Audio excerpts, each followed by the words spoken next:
네, 어느 날 시골길을 가던 여인이 폭우를 만났습니다. 갑자기 쏟아지는 폭우를 피해서 한 농가에 들어가서 우산 하나만 빌려줄 수 있겠습니까? 해서 우산을 빌려 쓰고 갔습니다. 농부는 그 우산을 빌려줄 때에 별 생각 없이 자신이 쓰고 있는 우산 중에 하나를 빌려주었는데 좋은 우산을 줄 수가 없어서 조금 낡은 우산을 주었습니다. 다음날 어떤 사람이 편지와 함께 그 우산을 가지고 왔습니다. 그 편지에는 감사의 글과 함께 대영 제국 엘리자베스 여왕이라고 쓰여 있었습니다. 농부는 어떻게 했습니까? 가슴을 치며 후회했습니다.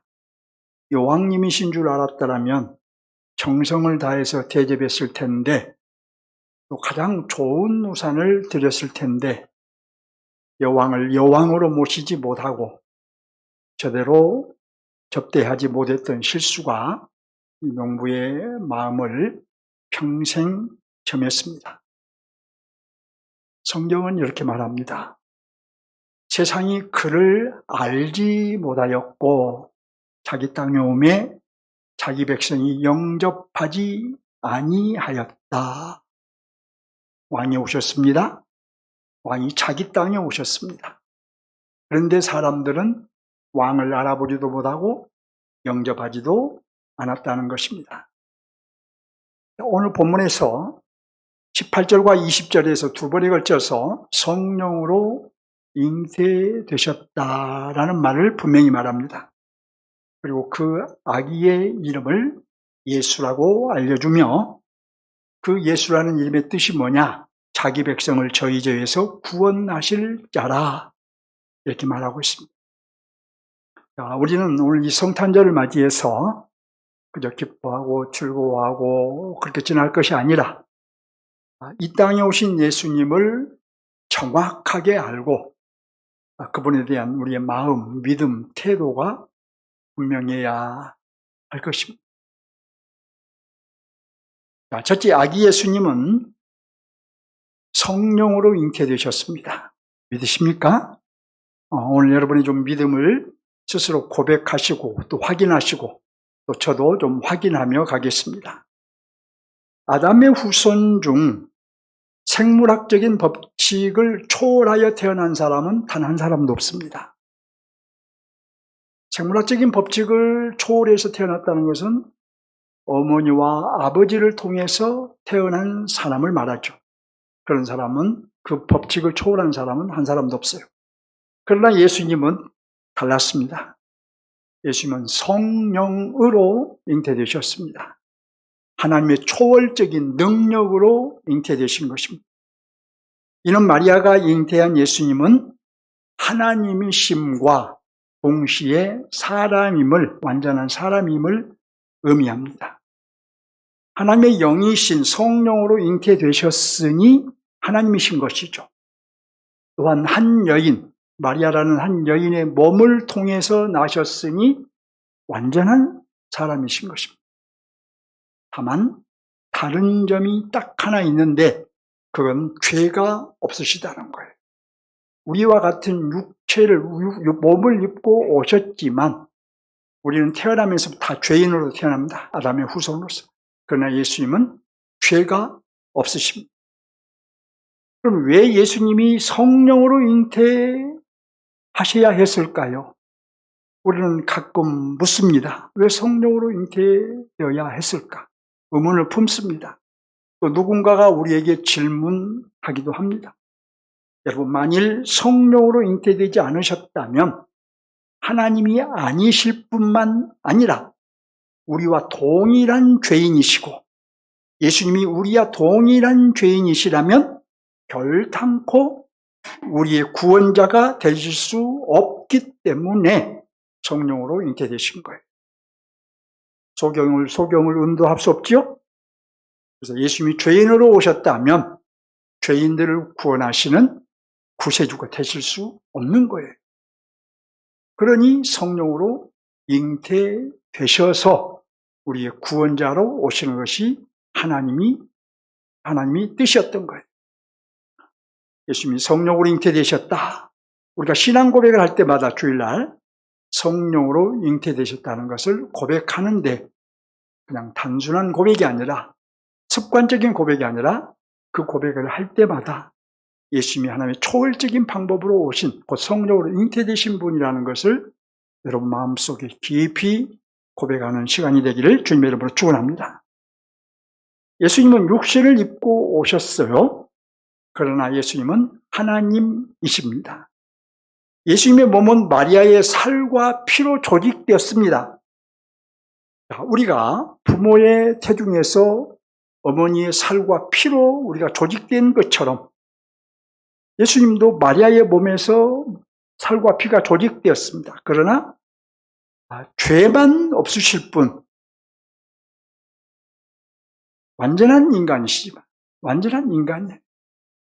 우리와 똑같이 어머니의 모태에서 어머니의 살과 피로 조직되었으니 우리와 똑같은 사람인 거예요. 그렇지만 그 안에 충만한 신성을 지니셨습니다. 왜? 성령으로 잉태되셨기 때문이에요. 그래서 성경은 예수님에 대해서 태초부터 하나님과 함께 계셨던 분이다 라고 말하고 요한복음에서 근본이 하나님의 본체시라고 말합니다. 육신을 입고 오셨으나 근본은 하나님이시라는 거예요. 그래서 누가는 그의 복음서에서 그가 큰 자가 되고 그다음 뭐라고 말하냐면 지극히 높으신 이의 아들, 하나님의 아들이라는 말이죠. 하나님의 아들이라 일컬어질 것이요 라고 말하는 것을 보면 천사는 예수님이 하나님의 아들이라 불러질 것이라고 예고한 거예요. 예수님이 하나님의 아들이라 하면 우리가 우리 아들을 낳듯이 그런 아들이라는 뜻이 아니에요. 그건 영광과 권세와 능력이 하나님과 동등한 하나님의 아들로서 하나님의 대행자라는 뜻이 하나님의 통치를 대행하시는 분. 무엇보다도 하나님의 영광과 권세와 능력이 예수님도 동일한 그 영광과 권세와 능력을 가지신 분이라는 거예요. 예수님 스스로도 자기를 하나님의 아들로 계시하셨어요.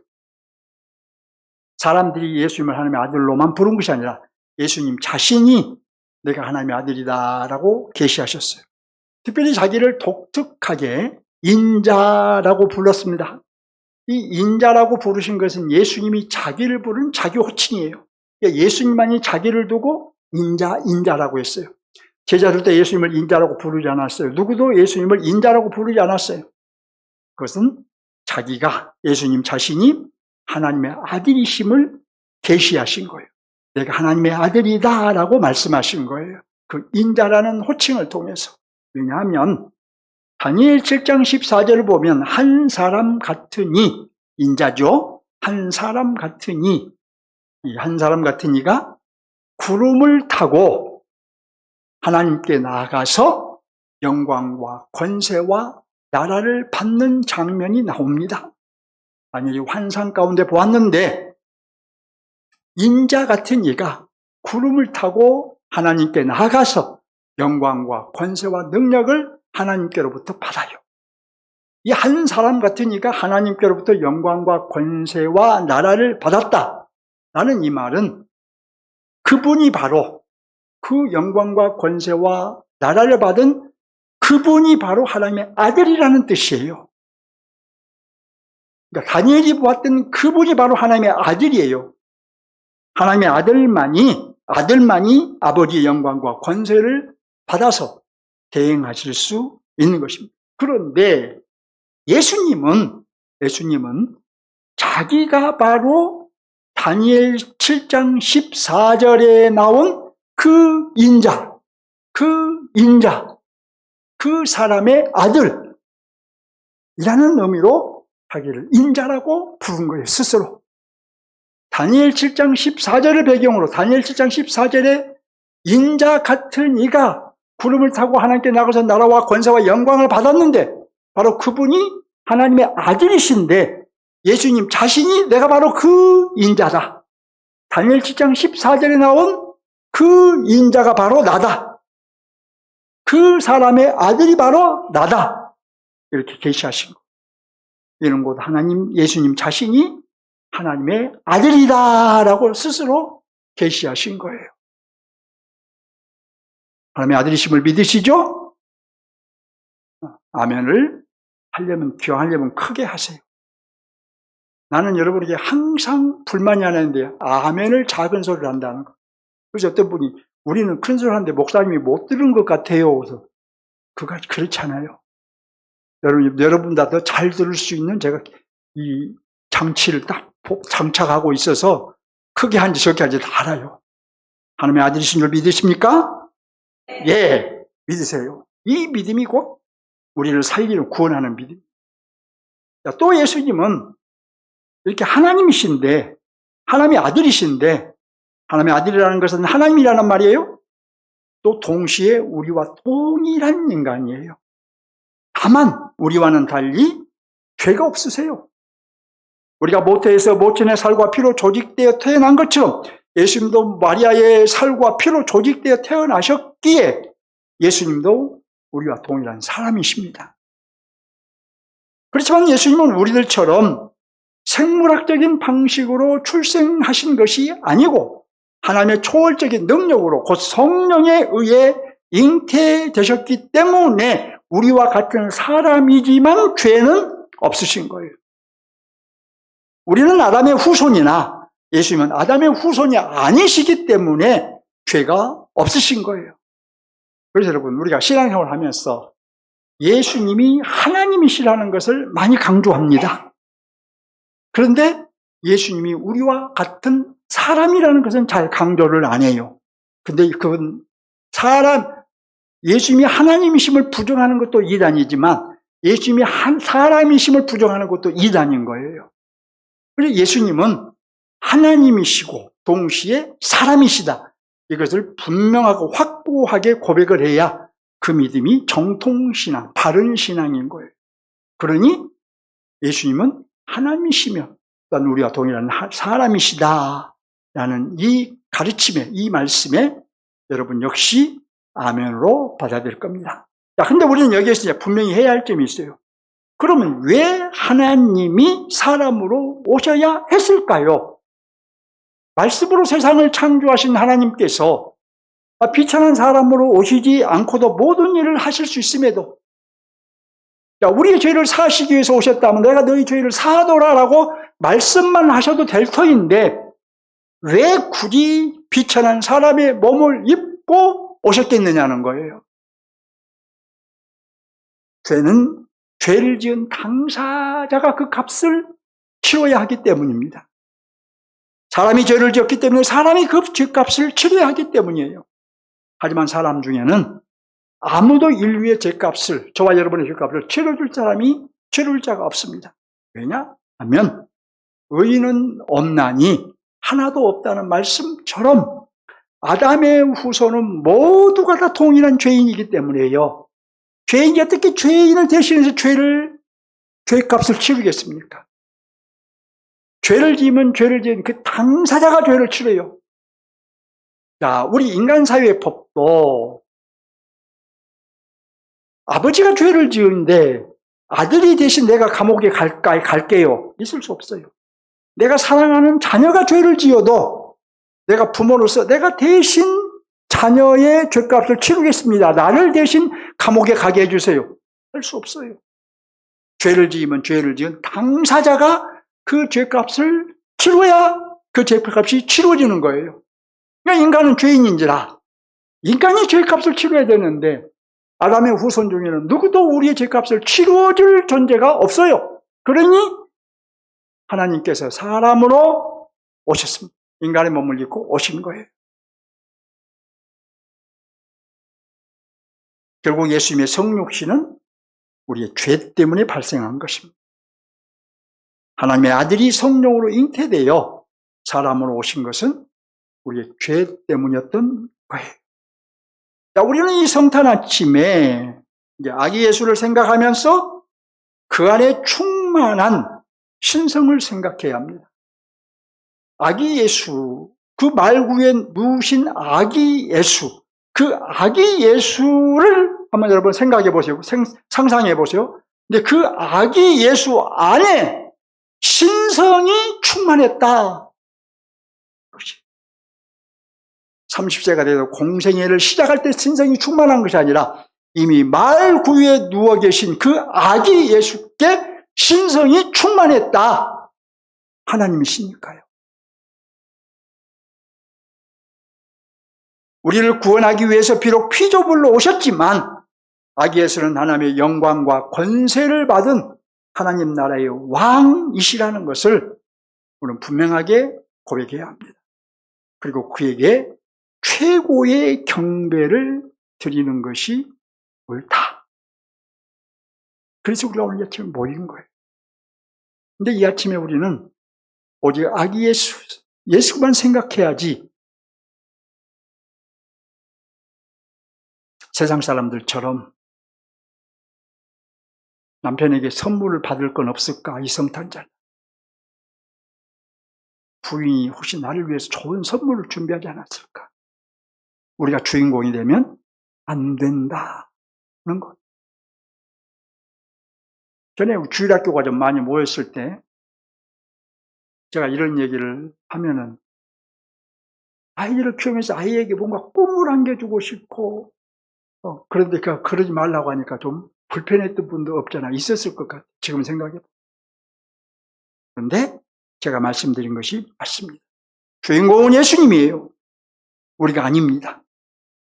자, 둘째, 아기 예수님은 오늘 설교 제목이 뭐예요? 아기 예수님은 누구신가? 이렇게 잡았잖아요. 자, 첫째로 성령으로 잉태되었던 분이라는 것이고, 둘째는 아기 예수님은 죄인들의 구원자로 오셨습니다. 여러분, 모든 인간은 구원받아야 할 필요가 있어요. 나는 구원받을 필요가 없습니다. 라고 말할 사람은 단 한 사람도 없습니다. 근데 참 여러분 안타까운 것이 제가 어제 있었던 일이라 생각이 납니다. 광주에 있던 제 친구가 생각이 나서 전화를 했어요. 이 얘기를 하다 보니까 자주 못 만나다 보니까 나는 최근에 교회를 다닌 줄 알았더니 교회를 본격적으로 다닌 것은 25년 됐고 교회를 다니기 시작한 것은 40년이 넘었다는 거예요. 근데 성경 버전을 물어봐요. 뭐 세번역은 뭐고 우리말 성경은 뭐고 설명을 해주고 아무리 성경을 읽어도 안 믿어진다는 거예요.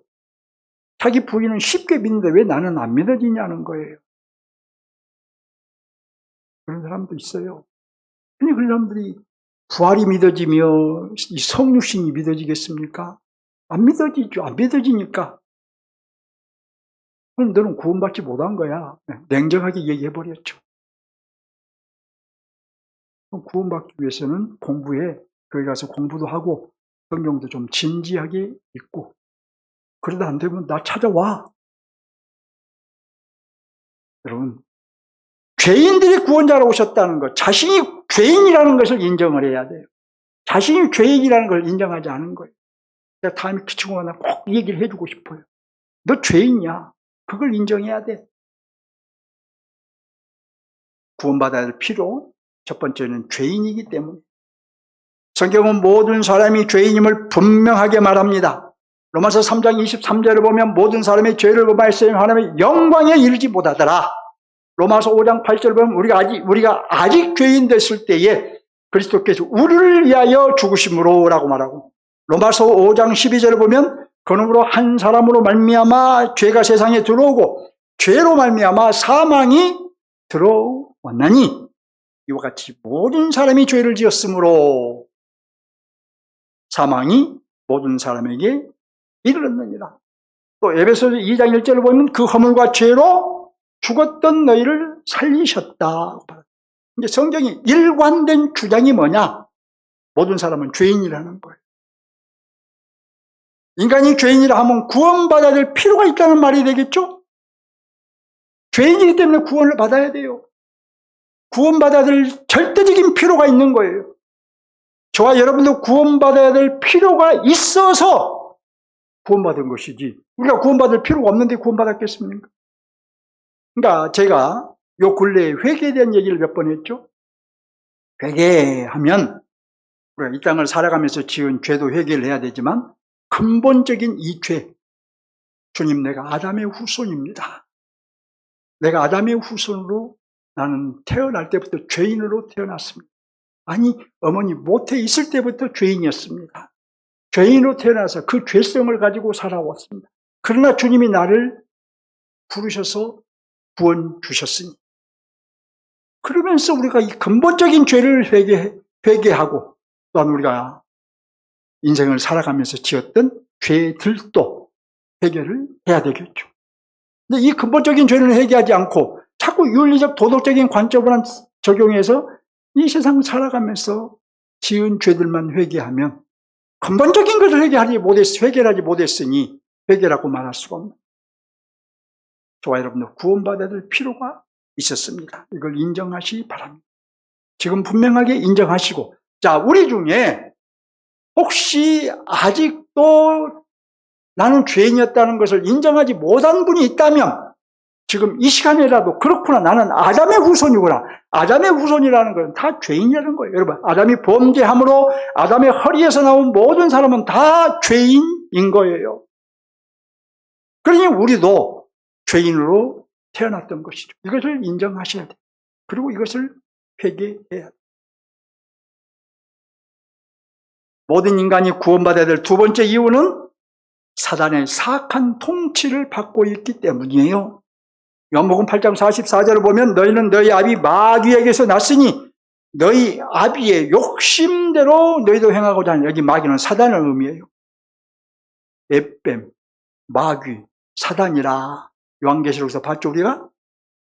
에베소 2장 2절을 보면, 그때 너는 그 가운데 행하여 이 세상 풍조를 따르고 공중의 권세 잡은 자를 따랐으니, 공중의 권세 잡은 자, 사단을 의미해요. 지금 불순종의 아들들 가운데 역사하는 영이라.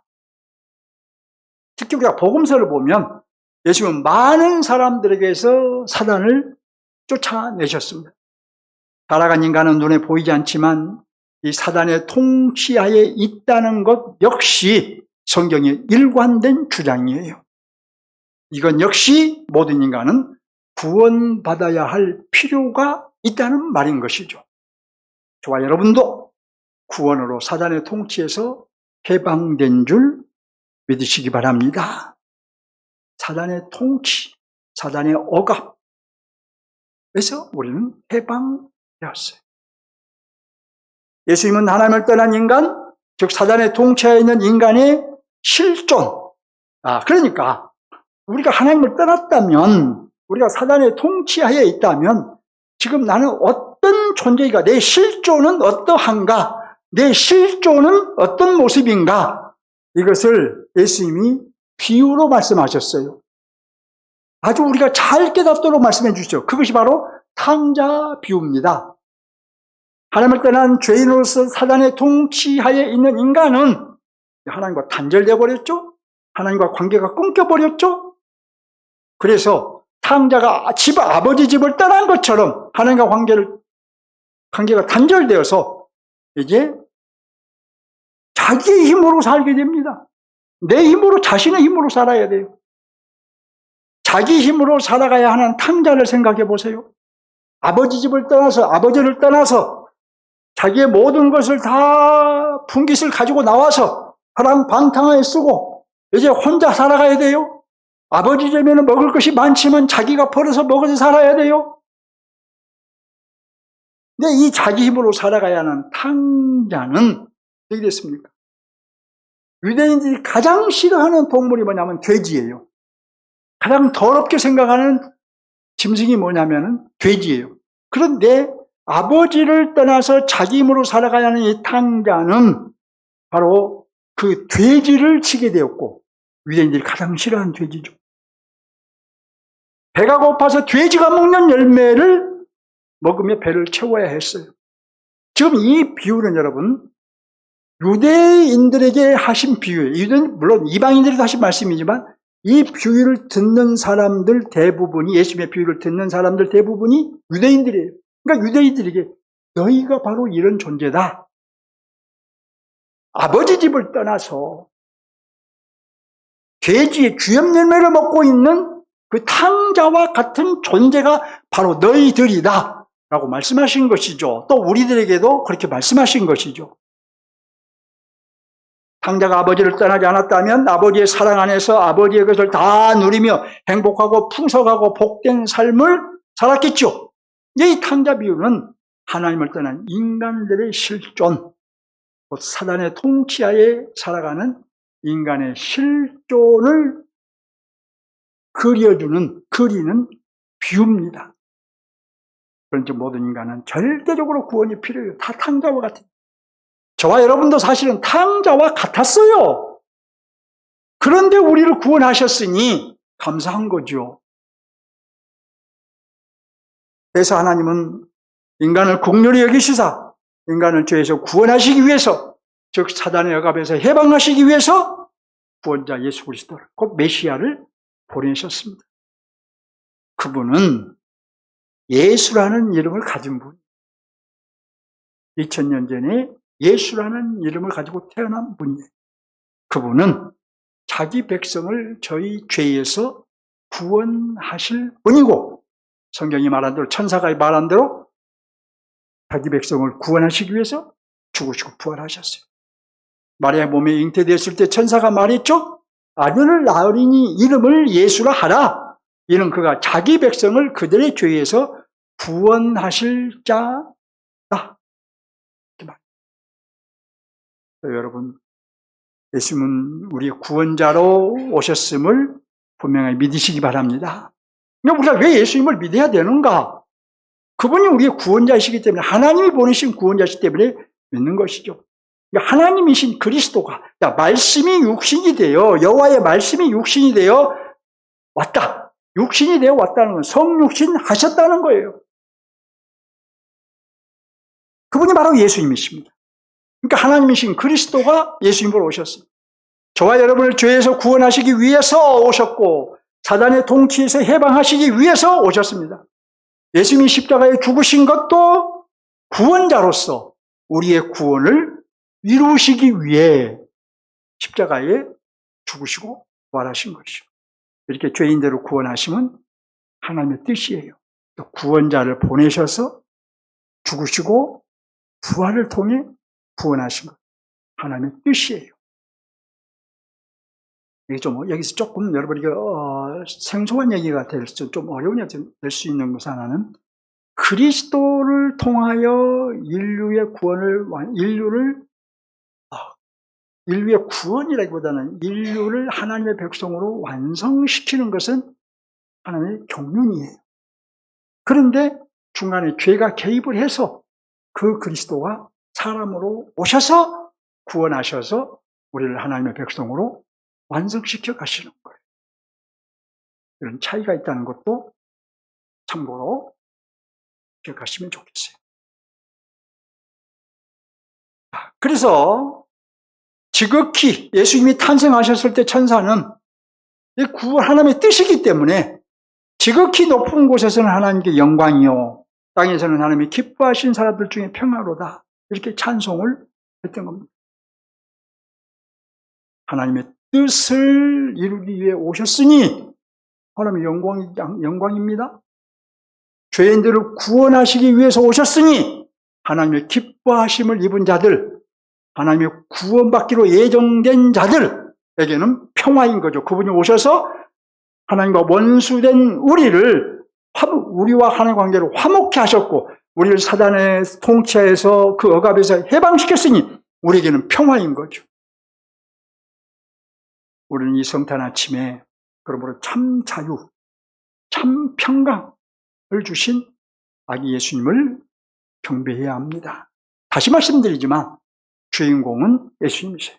우리는 그분을 경배해야, 우리를 죄와 사단의 올무에서 해방하여 우리에게 참 자유와 평강을 주셨으니 최고의 경배를 올려야 하지 않겠습니까? 정말로 우리가 아기 예수님으로 인해 구원받은 자라면 정말로 우리가 참 자유와 평강을 소유한 자라면 이 아침에 최고의 경배를 올려드림이 마땅한 줄 믿습니다. 뿐만 아니라 아기 예수님께서 저와 여러분을 위해서 자기 생명을 내어주시기까지 위해서 오셨으니 우리도 아기 예수님께 이제 생명을 바쳐서 충성하겠다, 이런 다짐을 하는 이 시간이 되어야 되겠죠.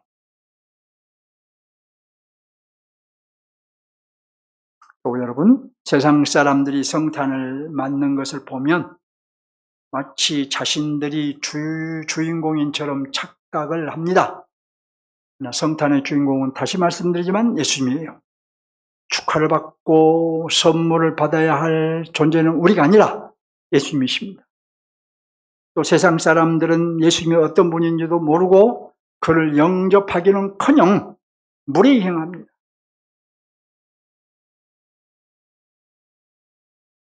예수님이 하나님이심을 믿지 않을 뿐만 아니라 심지어 조롱하기도 합니다. 그러나 예수님은 성령으로 잉태되어 오신 하나님이십니다. 그래서 예수 그리스도, 예수 그리스도가 무슨 말이에요? 예수는 그리스도이시다, 이 말이에요.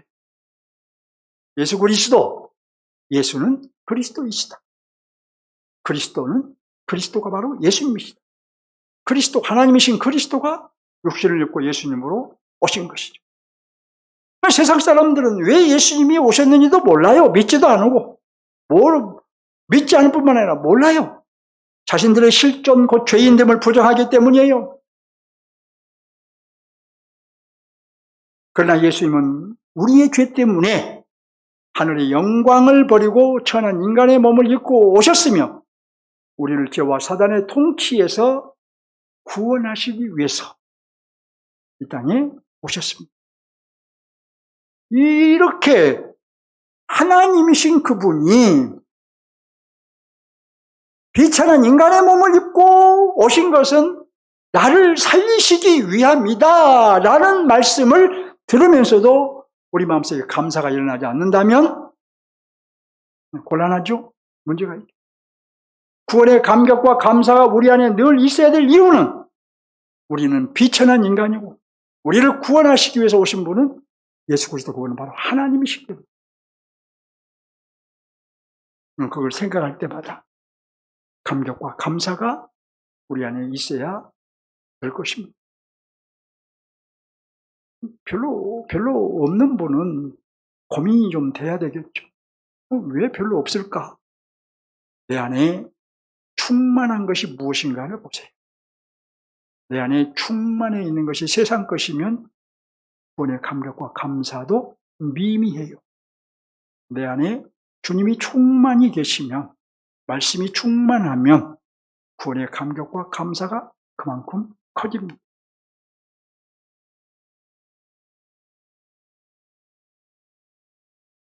(2000년) 전에 예수님께서 이 땅에 오심은 인류에게는 큰 소망입니다. 인류의 역사가 새로운 전환점을 맞게 된 거예요. 우리가 AD, BC를 나누죠. 비포 크라이스트 해가지고 예수님 오시기 이전의 역사와 AD, 예수님 이후의 역사를 구분하죠. 예수님을 기점으로, 예수님이 오심으로, 그걸 기점으로 BC와 AD가 나누어졌어요. 사람도 그거 알아요. 그래서 예수님 오심을 기점으로 인류 역사를 구분을 해요. 새로운 역사, 새로운 전환점을 맞이했다는 것은 구원의 시대가 도래했다는 말이에요. 새로운 시대가 도래했다는 말이에요. 그러므로 여러분, 구원의 시대를 여신 예수님께 다시 말씀드리지만 최고의 경배를 올려드리시기 바랍니다. 저와 여러분의 구원자로 오신 예수님께 최고의 감사를 올려드리시기 바랍니다. 원래 하나님이셨던 그리스도께서 육을 입고 오신 것을 우리는 최고의 찬양을 올려드려야 할 것입니다. 아기 예수님을 향해 한 걸음 더 나갑시다.